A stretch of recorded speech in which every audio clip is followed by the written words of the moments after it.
त्याचबरोबर या देशामध्ये समता, स्वतंत्रता, बंधुता आणि न्याय प्रस्थापित करण्यासाठी ज्या ज्या महामानवांनी त्यांच्या जीवाचे बलिदान दिले, आपलं संपूर्ण आयुष्य खर्ची घातलं, त्या महामानवांना सुद्धा मी इथनं अभिवादन करतो. मित्रांनो, आजची राष्ट्रीय आरक्षण संवर्धन परिषद घेण्यामागचा सर्वात महत्त्वाचा जो हेतू होता, तो हेतू हा होता की संपूर्ण देशभरात सध्या एक आरक्षण विरोधी वातावरण इथल्या BJP, RSS आणि त्यांच्याशी संलग्न संघटनांमार्फत देश पातळीवर सुरू आहे. डॉक्टर बाबासाहेब आंबेडकर नेहमी म्हणायचे की जेव्हा अन्याय करणारा अन्याय करणारा जेव्हा तुमच्यावर अन्याय करत जातो आणि जेव्हा तुम्ही मुकाट्याने सहन करत असता, तेव्हा तुम्ही जास्त जबाबदार असता, अन्याय करणारा जास्त जबाबदार नसतो. अन्याय करणाऱ्यापेक्षा अन्याय सहन करणारा जास्त जबाबदार असतो. तर मला वाटतं या सभागृहामध्ये बसणारे सगळेच मान्यवर हे अन्याय सहन करणाऱ्यांमधले नाहीत आणि त्यामुळेच ते ह्या परिषदेला आलेत. त्यांचं सुद्धा मी मनापासून फार स्वागत करतो.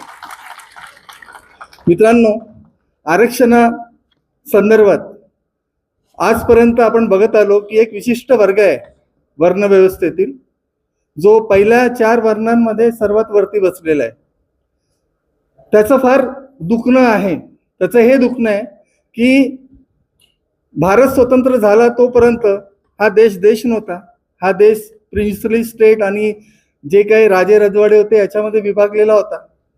आणि त्याच्यानंतर ह्या देशात जी उपेक्षित लोक होती, ज्यांचं आम्ही वर्षानुवर्ष, हजारो वर्ष ज्यांचं आम्ही शोषण केलं, त्या लोकांना संविधानाच्या मार्फत जे हक्क अधिकार मिळाले, ते हक्क अधिकार वापरून आता ते आमच्यासोबत बसत आहेत. आणि ते बसून आम्हालाच प्रश्न विचारतात आहे की हजारो वर्ष तुम्ही आमचं शोषण कसं काय केलं. आणि म्हणूनच ही लोक, यांना असं वाटतं की हा भारत देशातली सगळी जलसंपदा, जनसंपदा, वनसंपदा आणि सगळ्याच प्रकारचे रिसोर्सेस याचा फक्त तोच एक मालिक आहे. माझ्या भूमिकेतनं मी हे स्पष्ट करणार आहे की ह्या देशाचे खरे मालक कोण आणि ह्या देशातले खरे दरोडेखोर कोण. आणि मी हे फार जबाबदारीने बोलतोय की ह्या देशात जे वरच्या श्रेणीत बसलेले लोक आहेत, ह्या देशातले खरे दरोडेखोर आहेत. आणि त्याच लोकांना उत्तर देण्यासाठी सुद्धा आजची परिषद आपण आयोजित केलेली आहे. डॉक्टर बाबासाहेब आंबेडकरांनी जेव्हा संविधान सभेत प्रवेश केला, त्यावेळेस प्रवेश करत असताना बाबासाहेबांचा आग्रह होता की ह्या देशातील SC ST OBC 1935 नुसार जेव्हा लिस्ट बनली होती, म्हणजे ह्या देशातील SC ST OBC म्हणजे बहुजन समाज हा त्यांच्या मूलभूत हक्कांपासून दूर आहे. त्यांना मानवतेचे जे बेसिक हक्क आहेत ते मिळालेले नाही आहेत. आणि त्याच्यामुळेच बाबासाहेबांनी आरक्षणाचा आग्रह धरला होता. आरक्षणाचा आग्रह धरत असताना बाबासाहेबांनी त्यांची भूमिका फार स्पष्ट शब्दात जेव्हा 3/11/1948 ते आर्टिकल 16 म्हणजे त्यावेळेस आर्टिकल 10A होता आणि त्याला आर्टिकल 16 म्हणजे आजचं भारतीय संविधानातला, त्या संदर्भात बोलत असताना त्यांनी फार स्पष्ट भूमिका मांडली होती की ह्या देशातल्या बहुसंख्य समाजाला सामाजिक समता मिळालेली नाही आहे आणि त्याच्यामुळे ही सामाजिक समता प्रस्थापित करण्यासाठी त्यांना योग्य प्रतिनिधित्व, सफिशियंट प्रतिनिधित्व देणं गरजेचं आहे. ह्या संदर्भात जेव्हा बाबासाहेबांनी पुढची भूमिका मांडली, तेव्हा आर्टिकल 17 जसं एबोल्युशन ऑफ अनटचेबिलिटी, अस्पृश्यता संपूर्णपणे नायनाट करण्यासंदर्भातला जो आर्टिकल होता, त्या संदर्भात सुद्धा बाबासाहेबांनी ही भूमिका मांडली होती की अस्पृश्यता ही ह्या भारत देशाला लागलेली कीड आहे आणि जोपर्यंत अस्पृश्यता नष्ट केली जात नाही तोपर्यंत ह्या देशात खरी क्षमता, खरी सामाजिक, आर्थिक आणि राजकीय समता स्थापित केली जाऊ शकत नाही. आणि त्यामुळे आर्टिकल 17 सुद्धा ह्या भारत देशात निर्माण झालं. आता प्रश्न इथे आहे की अनुसूचित जाती, जमाती आणि OBC यांना मिळालेलं जे आरक्षण आहे ते का मिळालं, त्याचा ऐतिहासिक जो निष्कर्ष किंवा त्याचा जो इतिहास आहे तो मी 2 शब्दात सांगतो की SC आणि STंना मिळालेलं जे आरक्षण आहे ते त्यांच्यामध्ये किंवा त्यांच्यावर आलेलं किंवा ते जे अस्पृश्य होते आणि त्या अस्पृश्यतेमुळे ते जे जातीगत भेदभावाला बळी पडले आणि त्याच्यामुळे त्यांच्यामध्ये जो अतिमागासपणा आला, ज्यामुळे ते सामाजिक, शैक्षणिक, आर्थिक आणि सांस्कृतिक क्षेत्रामध्ये ते मागे राहिले, त्यामुळे त्यांना आरक्षण दिलं गेलं. ओबीसींना आरक्षण का दिलं गेलं? ओबीसींना याच्यासाठी आरक्षण दिलं गेलं, आरक्षणाचं प्रावधान केलं गेलं जे 1991-92 मध्ये जाऊन ते इम्प्लिमेंटेशन मध्ये आलं. ते याच्यासाठी केलं गेलं होतं की ओबीसी वर्गात जे आहे प्रचंड प्रमाणात शैक्षणिक आणि सामाजिक मागासलेपण आहे आणि त्याच्यामुळे त्यांनाही सामाजिक कक्षेमध्ये आणण्यासाठी त्यांच्यासाठी सुद्धा त्यांच्या रिप्रेझेंटेशन वाढावं म्हणून त्यांना जे आहे आरक्षण दिलं गेलं. आता आरक्षणासंदर्भातले जे महत्वाचे जे प्रावधान आहेत त्याच्यामध्ये तुम्ही बघाल की आर्टिकल 15 मध्ये म्हणजे आर्टिकल 15 मध्ये क्लॉज 4 आणि आर्टिकल 16(4) म्हणजे 16(4) हे स्पष्टपणे नमूद करतो की कोणतंही राज्य असू द्या त्याला त्यांच्या राज्यामध्ये जे शैक्षणिक आणि सामाजिक दृष्ट्या, हे फार महत्वाचं आहे, शैक्षणिक आणि सामाजिक दृष्ट्या जी लोक मागासलेली आहेत त्यांच्यासाठी विशेष प्रोव्हिजन नोकऱ्यांमध्ये आणि शिक्षणांमध्ये करता येईल, हे स्पष्ट प्रोव्हिजन आहे. त्याच्यानंतर आर्टिकल 46 मध्ये सुद्धा म्हटलेलं आहे की शेड्यूल कास्ट, शेड्यूल ट्राईब म्हणजे अनुसूचित जाती जमाती आणि त्याचबरोबर जे आर्थिकरित्या सक्षम समाज आहे त्यांच्या विकासासाठी सुद्धा कार्य करण्याचे राज्यांना किंवा केंद्र सरकारला अधिकार राहतील. त्याच्या समोर आपण जातो तर आर्टिकल 341 आपल्याला दिसतं. आर्टिकल 341 कारण की आपण उपवर्गीकरणाच्या विरोधात इथे बसलेलो आहोत म्हणून आर्टिकल 341 मध्ये स्पेसिफिक प्रोव्हिजन गेलेली आहे की फक्त राष्ट्रपतीच अनुसूचित जाती मध्ये कोणत्या जाती समाविष्ट होऊ शकतात त्याची यादी तयार करतील आणि दुसरं महत्वाचं म्हणजे त्या यादीमध्ये कोणत्याही पद्धतीचं अल्टरेशन करण्याचं किंवा मॉडिफिकेशन करण्याचा अधिकार फक्त संसदेला राहील. आणि त्याच्यानंतर फार महत्वाचं म्हणजे ते आहे आर्टिकल 366 मध्ये क्लॉज 26 जो आहे तो स्पेसिफिकली म्हणतो 24 क्लॉज 24 म्हणजे 24 स्पेसिफिकली म्हणतो की अनुसूचित जाती म्हणजे कोण. अनुसूचित जातींची एक वेगळी, जसं अनुसूचित जमातींची जशी व्याख्या केलेली आहे तशी अनुसूचित जातींची सुद्धा व्याख्या केलेली आहे आणि त्या व्याख्यामध्ये स्पेसिफिकली म्हटलेलं आहे की अनुच्छेद 341 मध्ये आर्टिकल 341 मध्ये जे अनुसूचित जाती आहेत त्या आणि विनिर्दिष्ट केलेल्या आहेत त्याच अनुसूचित जाती म्हणजे अनुसूचित जाती होत. हे आपल्या आरक्षणाचं मूळ आहे, हे आर्टिकल आपल्या आरक्षणाचे मूळ आहेत. आता ही पोझिशन जी आहे ही जेव्हापासनं भारतीय राज्यघटना म्हणजे 26 नोव्हेंबर 1950 पासनं भारतीय राज्यघटना जेव्हापासनं अंमलात आणली गेली तेव्हापासनं तर 2019 पर्यंत आरक्षणाचा मूलभूत जी व्याख्या होती ती हीच होती की ह्या देशामधले दलित, वंचित, शोषित, दुबळे लोक जे हजारो वर्षांपासून गुलामगिरीचे शिकार झालेत आणि ज्यांचं ह्या देशामध्ये कुठल्याच प्रकारचं किंवा अत्यल्प प्रतिनिधित्व आहे त्यांना स्पेशल प्रोव्हिजन म्हणजे अफर्मेटिव्ह ऍक्शन करणं, स्पेशल प्रोव्हिजन करून त्यांचं प्रतिनिधित्व वाढवणं म्हणजे आरक्षण. 2019 पर्यंतची ही पोझिशन लक्षात घ्या.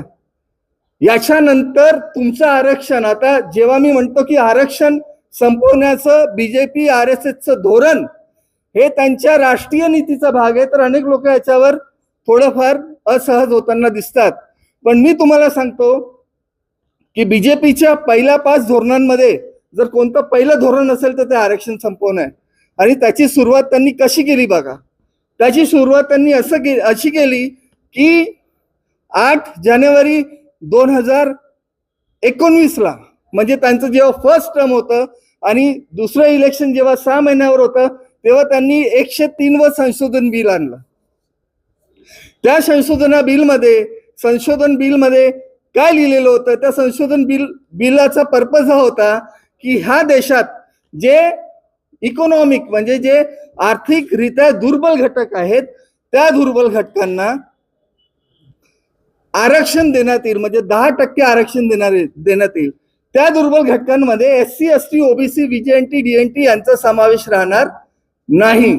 म्हणजे एक प्रकारे इथला जो समाज ज्याचं रिप्रेझेंटेशन त्यांच्या जनसंख्येपेक्षा 6 ते 7 पटीने जास्त आहे, असा जो समाज ज्यांनी हजारो वर्ष तुमचं शोषण केलं, अनुसूचित जाती जमाती आणि ओबीसींचं, असा जो समाज जो प्रत्येक क्षेत्रात भारतीय व्यवस्थेचा फार मोठ्या प्रमाणात उपस्थित आहे आणि भारतामधल्या असलेल्या सगळ्या साधन संपत्तीवर जो 80 ते 83% आपला हक्क ठेवून आहे किंवा त्याच्यावर ताबा कब्जा करून आहे, तीच लोक, त्याच लोकांना आणि त्यांच्याच परिवाराला पुन्हा 10% आरक्षण देण्याचं प्रावधान ह्या देशामध्ये करण्यात आलं.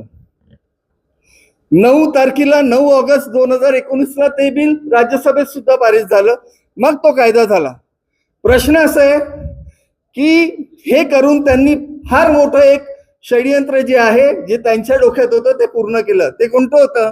त्यांचा जो आरक्षण संपवण्याचा मुख्य हेतू होता, त्या हेतूची सुरुवातच अनुच्छेद 103 संशोधन जे होतं त्या अन्वये त्यांनी केली. म्हणजे भारत देशातील जे दलित, दुबळे, शोषित लोक आहेत त्यांचं आरक्षण संपवण्याची जर खरी सुरुवात कुठून झाली तर ती 2019 साली आर्टिकल जे इकॉनॉमिक दृष्ट्या म्हणजे आर्थिक दृष्ट्या जे दुर्बल घटक आहेत त्या दुर्बल घटकांना, तेही स्वर्ण जातीतले, त्यांना आरक्षण देऊन केली. आता बंधूंनो, आता भारतीय संविधानामध्ये आरक्षणाची जी पारंपरिक व्याख्या होती ती बदललेली आहे. आता 2 व्याख्या झालेल्या आहेत आरक्षणाच्या. एक आरक्षण SC ST OBC VJNTचं आणि दुसरं आरक्षण म्हणजे ज्यांचा हिस्सा ह्या ज्यांचा ताबा ह्या देशातला 90% रिसोर्सेसवर आहे त्यांच्यासाठीचं आरक्षण. तर मला सांगा, आता दरोडेखोर कोण आहे?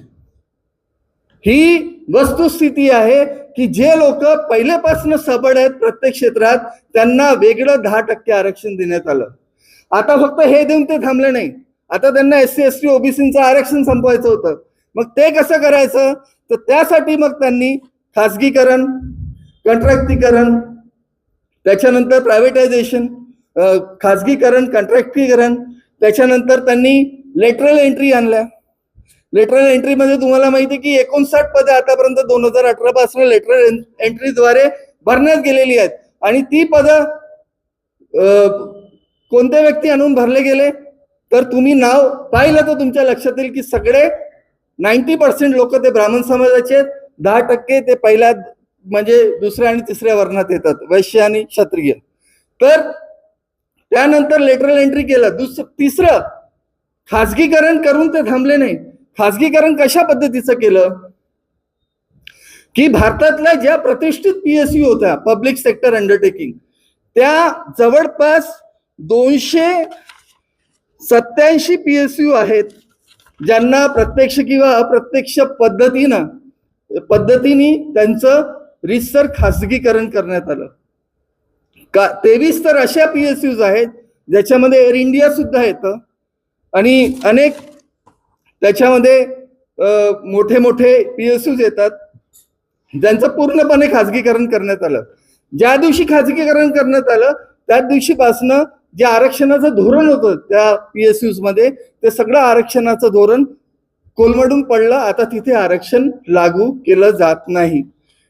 त्याच्या व्यतिरिक्त शिक्षण, आज नीती आयोगाचा रिपोर्ट आला. नीती आयोगाचा रिपोर्ट जस्ट एका आठवड्या आधी आला आणि त्या नीती आयोगाच्या रिपोर्टमध्ये म्हटलेलं आहे की 94,000 शाळा पूर्ण देशभरात 1914 पासून तर 1926 पर्यंत, म्हणजे एकूण शाळा 11 लाख होत्या, त्याच्यातल्या जवळपास जे 94,000 शाळा आहेत त्या बंद केल्या गेल्या. त्याच्यातल्या 2 लाख शाळांमध्ये 1 पेक्षा जास्त शिक्षक नाही आहे. आणि तिसरं महत्वाचं म्हणजे ह्या सरकारी शाळांमध्ये कोणत्याही प्रकारचं दर्जेदार शिक्षण दिलं जात नाही, म्हणजे सगळ्याच 11 लाख शाळांमध्ये. याचा अर्थ की पुढचा त्यांचा जो टप्पा आहे आरक्षण संपवण्यासाठीचा, तो हा टप्पा आहे की त्यांना संपूर्ण सरकारी व्यवस्था जी आहे एज्युकेशनची ती नष्ट करायची आहे. आता ती नष्ट करायची म्हणजे कशी? त्याच्यामध्ये आणखी एक दुसरं इम्पॉर्टंट आस्पेक्ट हा आहे की ते नष्ट करण्यासाठी त्यांनी आपलं एकूण बजेट आहे 53 लाख करोडचा केंद्र सरकारचा. त्या 53 लाख करोडच्या बजेटमध्ये आजच्या वर्षी, आजच्या फायनान्शियल इयरमध्ये फक्त 2.5% म्हणजे जवळपास 1 लाख कोटीचीच शिक्षणासाठी तरतूद केंद्र सरकारने केलेली आहे. महाराष्ट्र सरकारचा बजेट जो आहे तो 4.3 लाख कोटी आहे, म्हणजे 4.3 लाख कोटी आहे, आणि त्यामधनं फक्त 13 ते 14 हजार करोड पर्यंतच किंवा त्याच्यापेक्षा पण कमी त्यांनी शिक्षणासाठी बजेट ठेवलेला आहे. याच्यावरनं हे दिसून येतं. आणि तुम्ही लक्षात घ्या, त्या सरकारी शाळांमध्ये शिकणारे सगळे विद्यार्थी कोण आहेत? SC ST OBC चे लोक आहेत. तर ही जी अशिक्षा किंवा हे फ्रस्ट्रेशन आपण आज जेनझी मध्ये बघतोय ते कशामुळे झालंय? ते आजची एक्सरसाइज नाहीये, ती 2014 पासून मोदी जेव्हापासून सत्तेमध्ये बसले तेव्हापासूनची ती एक्सरसाइज आहे. आणि त्याच्यामुळे आज जे तुम्हाला फ्रस्ट्रेशन दिसतं हे 12 वर्ष जुनं फ्रस्ट्रेशन आहे पोरांचं. हे तेव्हा म्हणजे हे काय काल परवा आलेलं फ्रस्ट्रेशन नाहीये.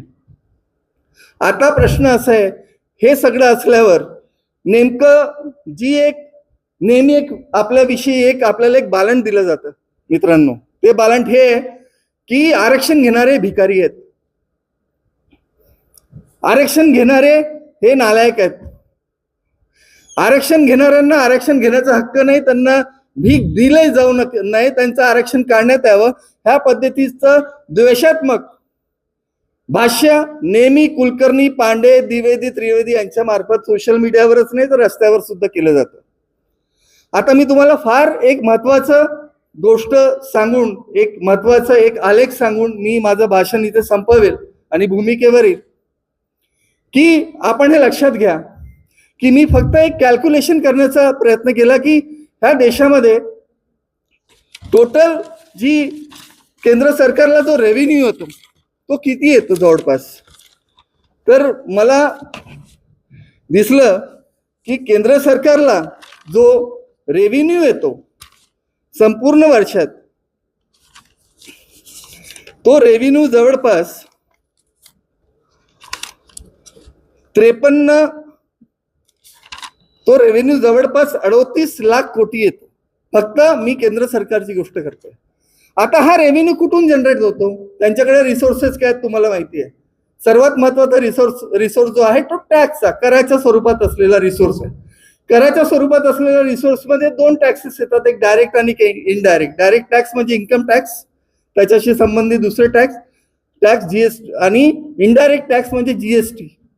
मग त्याच्यामध्ये पेट्रोलवर लागणारा करही आला, आणि असे अनेक कर जर आपण पाहिले सेंट्रल लेवलवर, केंद्र सरकारच्या लेवलवर, तर असे अनेक कर आहेत जे अप्रत्यक्षरित्या आपल्यावर लादले जातात.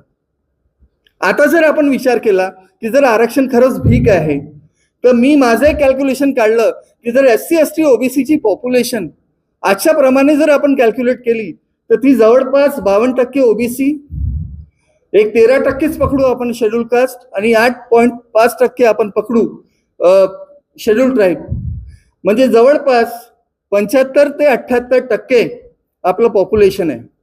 आता एक गोष्ट लक्षात घ्या की इन्कम टॅक्स देणाऱ्यामध्ये जेवढं आपलं पॉप्युलेशन आहे त्या प्रमाणात जे सिव्हिल सर्व्हिसेस मध्ये ते टॅक्स देतात, मग तो SCचा असो, OBCचा असो किंवा तो STचा असो, त्याच्यामध्ये कोणतंही कन्सेशन नाही आहे. टॅक्स तुम्हाला सारखाच द्यायचा आहे. इथे जेवढे काही सिव्हिल सर्वंट आहेत त्यांना माहिती आहे 35% टॅक्स ठरलेला आहे. पण हा एक फार छोटा भाग झाला. सर्वात महत्वाचं म्हणजे आपल्या जनसंख्येनुसार आपण GST देतो, आपण पेट्रोलवरचा कर देतो, आपण स्टेट लेवलवर जर तुम्ही गेले तर स्टेट GST पासून तर अनेक सेंट्रल एक्साइज पासून तर अनेक छोटे मोठे कर आपण भरतो. कधी तुमच्या घरी जर तुमच्या घराचा हाऊस टॅक्स आलं तर त्याच्यामध्ये तुम्ही बघाल की किती पद्धतीचे कर आपल्यावर लावले जातात. त्याचबरोबर लोकल लेवलवर सुद्धा आपण अनेक प्रकारचे कर देतो. पेट्रोलवर तर शुद्ध आपण प्रत्येक लिटरच्या मागे 40 रुपये देतो. हे सगळे रिसोर्सेस वापरणारे कोण आहेत? तर आपण बहुजन समाजातले लोक. तर सर्वात जास्त कर कोण देतं? सर्वात जास्त कर आपण बहुजन समाजाचे SC ST OBC चे लोक देतो. त्याच्यामुळे त्या कराचा पैसा आपल्या विकासासाठी वापरला गेला पाहिजे की नाही वापरला गेला पाहिजे? जोरात बोला, वापरला गेला पाहिजे की नाही वापरला गेला पाहिजे? आणि मग जर असं असेल तर मग हा पैसा ज्यांच्या पोटासाठी, ज्यांच्या भविष्यासाठी, ज्यांच्या शैतानी इच्छांसाठी वापरला जातो, असे लोक चांगले आहेत की वाईट आहेत? मग दरोडेखोर कोण आहे? नाव घेऊ नका, मनात तुमच्या सगळ्यांच्या होटांवर आहे, मला माहिती आहे. तर खरे दरोडेखोर ते आहेत. तुम्ही या देशाचे खरे मालक आहात. याच्यामध्ये आणखी एक महत्वाचं म्हणजे की 83% ह्या देशातील सगळा जो पैसा आहे तो पहिले 3 वर्णांच्या खिशामध्ये गेलेला आहे. तुमच्याकडे काय? तर तो पैसा कोणाचा आहे? कन्झ्युमर कोण आहेत? ह्या लोकांचे अदानींचे कन्झ्युमर काय? फक्त काय ब्राह्मण समाजाचे लोक आहेत की वैश्य समाजाचे लोक आहेत की अग्रवाल समाजाचे लोक आहेत की सिंधी समाजाचे लोक आहेत? आपण सगळे त्यांचे कन्झ्युमर आहोत. आपलं कन्झम्पशन किती आहे माहित आहे? 83% आपलं कन्झम्पशन आहे. जर 83% आपलं कन्झम्पशन आहे तर मग फक्त 2 आणि 3% पैसाच आपल्याकडे का? बाकी पैसा कुठे गेलाय? तर अझीम प्रेमजींचा जो सॅम्पल रिपोर्ट सर्वे होता त्यानुसार मॅक्सिमम जी वेल्थ आहे ह्या देशाची, ती संपूर्ण वेल्थ ही अदानी आणि त्यांच्यासारखे जे मोठे इंडस्ट्रियलिस्ट आहेत त्यांच्याकडे आहे. तर आता प्रश्न असा आहे की आमचं सरळ धोरण आहे उपवर्गीकरणाच्या विरोधात. आता मी फार जास्त वेळ झालाय त्याच्यामुळे मी उपवर्गीकरणावर बाकी वक्ते बोलणारच आहेत, पण मी आपल्याला हेच सांगू इच्छितो की आरक्षणातलं उपवर्गीकरण हे सुद्धा राष्ट्रीय षडयंत्राचा भाग आहे. आपलं आरक्षण खच्ची करण्याचं, कमकुवत करण्याचं हे षडयंत्र आहे. हे फक्त बौद्धांना किंवा मातंगांनाच लागू होत नाही, तर ते महाराष्ट्रातील 59 जाती आणि देशातील 1106 जाती यांना ते लागू होतं. आणि त्याच्यामुळे आता मला फक्त एकच गोष्ट तुम्हाला सांगायची आहे की मी बाकी इथं जजमेंटमध्ये जाणार नाही, पण एक गोष्ट लक्षात घ्या की ते जे जजमेंट होतं ते फक्त अनुसूचित जातींमध्ये उपवर्गीकरण आणावे किंवा आणू नये यासाठी होतं. पण त्या जजमेंटने 3 गोष्टी केल्या. पहिली गोष्ट त्यांनी म्हटलं की अनुसूचित जाती ह्या एकजिन्सी नाहीत, त्या विभक्त आहेत. त्याच्यामुळे आर्टिकल 341 मध्ये सुद्धा जातींमध्ये उपवर्गीकरण होऊ शकतं. आता वर्गीकरण ज्या जातींचं पहिल्यापासूनच झालेलं आहे त्यांची उपवर्गीकरण करण्याची गरज काय होती? तर ती गरज मला तर जजमेंटमध्ये सापडली नाही. ज्या लोकांना सापडली असेल त्यांनी मला जरूर सांगावं. दुसरं महत्वाचं काम जे या जजमेंट मार्फत केलं गेलं ते हे केलं गेलं की आरक्षणाचं जे मूलभूत धोरण आहे त्याला पूर्णपणे ध्वस्त केलं गेलं. ते कसं केलं गेलं की विषय होता उपवर्गीकरणाचा, पण गवई साहेबांनी, दी ग्रेट गवई साहेबांनी त्याच्यामध्ये क्रिमिलेअरचा मुद्दा टाकला. आता क्रिमिलेअरच्या मुद्द्यामध्ये त्या मुद्द्यावर भाष्य करत असताना कोणतंही बेसिस किंवा कोणतंही अनालिटिकल डाटा किंवा कोणतंही एक लॉजिकल आर्ग्युमेंट त्यांच्याकडे नव्हतं. तुम्ही ते जजमेंट वाचून घ्या, मी 10 वाचलंय, मला तर सापडलेलं नाही. तिसरं महत्वाचं काम आहे जजमेंट म्हणजे मी सांगतोय की उपवर्गीकरणाचं जे दविंदरचं जजमेंट आपण म्हणतो ते जजमेंट संपूर्ण आरक्षण संपवण्यासाठी सुद्धा सफिशियंट आहे.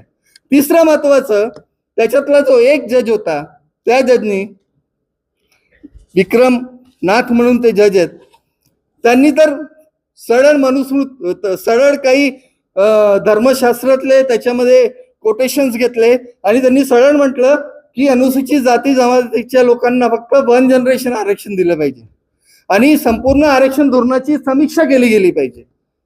ह्या 3 प्रमुख गोष्टी ह्या जजमेंटमध्ये केल्या गेलेल्या आहेत जेव्हा की विषय फक्त उपवर्गीकरणाचा होता. तर याच्यावरनं हे दिसून येतं की हे षडयंत्र किती मोठं आहे. आता प्रश्न असा आहे की हे षडयंत्र आपण हाणून पाडणार कसे? तर त्याचं एक सोपा इलाज आहे की उपवर्गीकरणाची लढाई आपण 70% जवळपास जिंकत आलेलो आहोत. तुम्हा सगळ्यांची साथ, तुम्हा सगळ्यांची जिद्द, त्याच्यामुळे आपण सरकारला थांबवलेलं आहे. सरकार बॅकफुटवर आहे. आज सरकारची हिंमत नाही आहे. जेव्हा सुरुवातीला पहिला जेव्हा निषेध मार्च आम्ही 3 मेला केला होता नागपूरला, तेव्हा लोक जे होते प्रचंड प्रमाणात जमले होते. त्याच्यानंतर आपण पहिला ऐतिहासिक मार्च जेव्हा नागपूरला केला 20 जूनला, त्याच्यानंतर ची परिस्थिती आणि आजच्या परिस्थितीत जर तुम्ही हे केलं म्हणजे त्याचा विचार केला तर तुमच्या लक्षात येईल की किती मोठं अचीवमेंट आपण आपल्या 1.5 लाख महाराष्ट्रातल्या 1.5 करोड आपल्या लोकांसाठी आपण केलेलं आहे. पण इथे हे करून थांबणार आहे का? तर मित्रांनो नाही, हे करून आपल्याला थांबायचं नाहीये. जोपर्यंत आरक्षणाचं धोरण, प्रस्तावित धोरण महाराष्ट्र सरकार मागे घेत नाही तोपर्यंत आपल्याला हटायचं नाहीये. त्याच्यानंतर सुद्धा आपले जे रिसोर्सेस आहेत जोपर्यंत ते आपल्याला आपल्या जनसंख्येच्या अनुपातमध्ये भेटत नाही तोपर्यंत आपण मागे हटायचं नाहीये. जोपर्यंत प्रत्येक SC ST OBCच्या मुलाला मोफत शिक्षण मिळत नाही आणि तो ब्राह्मणांच्या मांडीला मांडी लावून बसत नाही तोपर्यंत आपल्याला थांबायचं, आपल्याला समोर जायचंय, जिंकायचंय. जय भीम, जय संविधान.